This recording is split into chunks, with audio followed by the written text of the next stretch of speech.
अस्सलामुअलैकुम साथियों, मेरी आज की वीडियो को आखिर तक देखना मत भूलिएगा। आज की वीडियो में मैं सिर्फ आपको ये बताना चाहूँगा कि आज का मुसलमान कितना बेहिस हो चुका है। तस्वीर में नजर आने वाला गुंबद वो जगह है जहाँ मुसलमानों के मुताबिक हजूर सल्लल्लाहु अलैहि वसल्लम मिराज के लिए तशरीफ ले गए।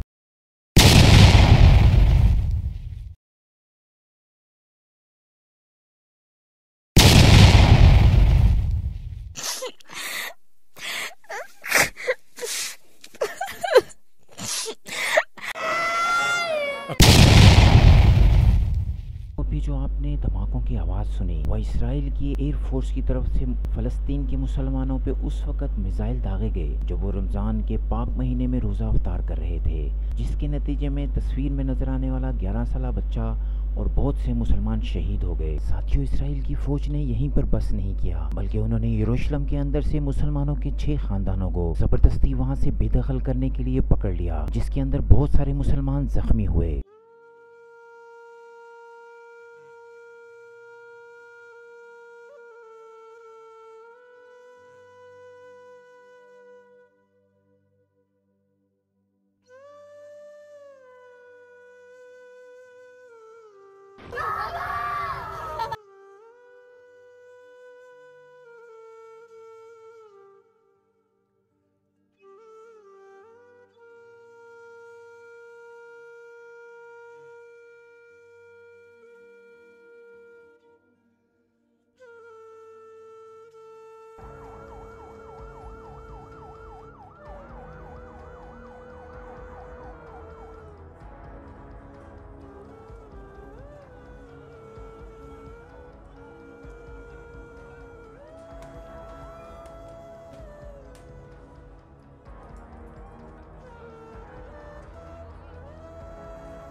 Ramazan ayının son günlerine yaklaşırken ilk kıblemiz 3 dinin kutsal şehri Kudüs'ten hem üzüntümüzü hem öfkemizi artıran haberler alıyoruz. Zalim İsrail, terör devleti İsrail, mukaddesatlarını korumak, binlerce yıllık evlerine, yurtlarına sahip çıkmak dışında hiçbir gayeleri olmayan Kudüs'teki Müslümanlara vahşice ve ahlaksızca saldırmaktadır. Mukaddes şehir Kudüs'ün onurunu, şerefini, izzetini, haysiyetini korumak her bir Müslümanın boynunun borcudur.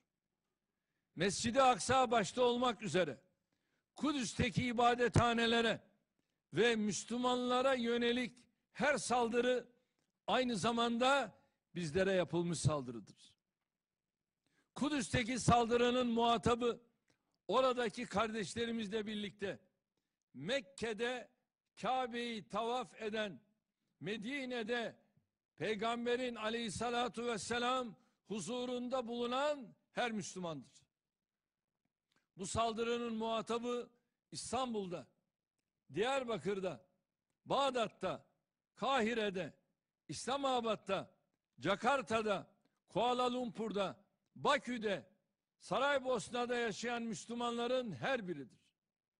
Daha da önemlisi, üç dinin kutsallarını barındıran Kudüs'ü vicdansız, ahlaksız, hukuksuz, saygısız saldırılarıyla kirleten zalimlere karşı çıkmak insanım diyen her bireyin vazifesidir.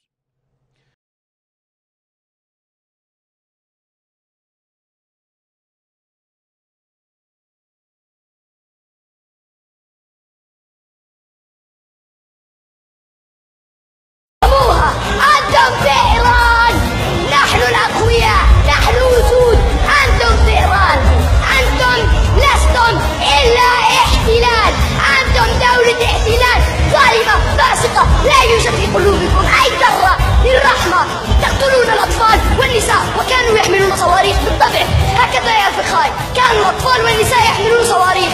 أنت كاذب، أنت وكل جيشك، أنتم كاذبون، أنتم ليس في قلبكم ذرة واحدة من الرحمة، أنتم أيها الفسقة الظلمة، أنتم يا أبناء اليهودية، والله والله والله سنحرر فلسطين، والله سنسجد ركعات شكر لله، ولكن في المسجد الأقصى إن شاء الله سنحرر فلسطين، وسنطردكم وسندوس على آخر جثة صهيوني لعين في غزة بأرجلنا الشريفة، سندوس عليكم إن شاء الله.